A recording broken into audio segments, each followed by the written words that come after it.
कोल्हापूर जिल्ह्यातील नांदणी हे गाव. तिथे राहत होती एक हत्तीण. तिचं नाव होतं महादेवी. महादेवी ही एक फक्त हत्तीण नव्हती, तर गावकरी तिला देवीसारखे पूजायचे. जैन मठात राहणारी महादेवी ही गावातील प्रत्येक सण उत्सवात सहभागी व्हायची. पण पुढे महादेवीचं वय वाढलं आणि मग वयाप्रमाणे वाढायला लागला तो संधिवात, फुटरॉट आणि थकव्यासारखा आजार.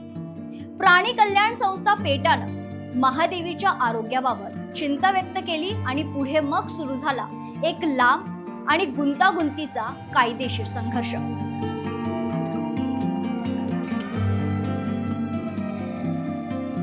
मुंबई उच्च न्यायालयानं निर्णय दिला आणि सर्वांनाच मोठा धक्का बसला.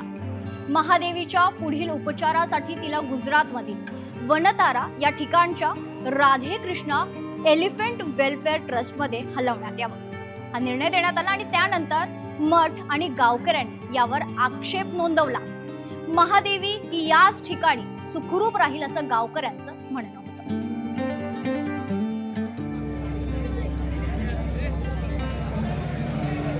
गावकऱ्यांनी संघर्ष केला, पण न्यायालयाचा निर्णय अंतिम ठरला आणि मग सुरू झाला महादेवीचा प्रवास गुजरातच्या दिशेनं.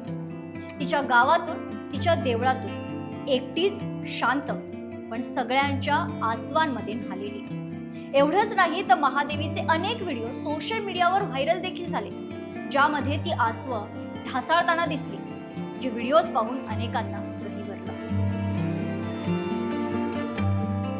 पण महादेवीला परत कोल्हापुरात आणण्यासाठी न्यायालयात धाव घेणार असं ग्रामस्थांचं आणि राजकीय नेत्यांचं म्हणणं आहे.